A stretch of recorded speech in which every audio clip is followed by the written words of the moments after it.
America అధ్యక్షుడు Donald Trump ప్రపంచ దృష్టిని మళ్లీ ఆకర్షించే కీలక నిర్ణయం తీసుకున్నారు. అణ్వాయుధ పరీక్షలు తిరిగి ప్రారంభించాలని తాను యుద్ధ శాఖకు ఆదేశించినట్లు ఆయన ప్రకటించారు. రష్యా, చైనా తమ అణు కార్యక్రమాలను వేగంగా విస్తరిస్తున్న నేపథ్యంలో ట్రంప్ తీసుకున్న ఈ నిర్ణయం అంతర్జాతీయ వేదికపై తీవ్ర చర్చకు దారితీసింది. ట్రంప్ తన ట్రూత్ సోషల్ ఖాతాలో చేసిన పోస్టులో ఈ నిర్ణయానికి గల కారణాలను స్పష్టం చేశారు. ప్రపంచంలోని ఇతర దేశాల కంటే అమెరికా వద్దనే అత్యధిక అణ్వాయుధాలున్నాయి.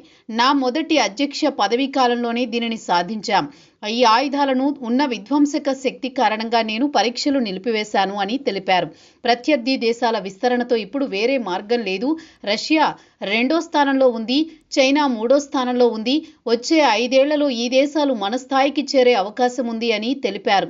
అందువల్ల అమెరికా అణు పరీక్షలను తిరిగి ప్రారంభించాలని ఆదేశించాను.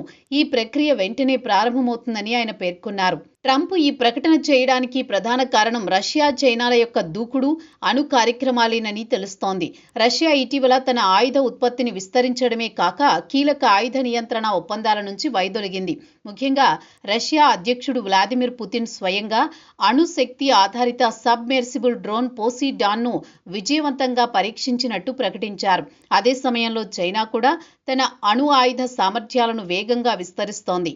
యుఎస్ నిఘా సంస్థల అంచనాల ప్రకారం మరో 5 ఏళ్లలో చైనా అణు సామర్థ్యాలు అమెరికా, రష్యాల స్థాయికి చేరుకునే అవకాశం ఉంది. ట్రంప్ ఈ ప్రకటన దక్షిణ కొరియాలోని బుసాన్లో చైనా అధ్యక్షుడు షీ జిన్పింగ్తో సమావేశం కానున్న కొన్ని గంటల ముందే చేయడం గమనార్హం.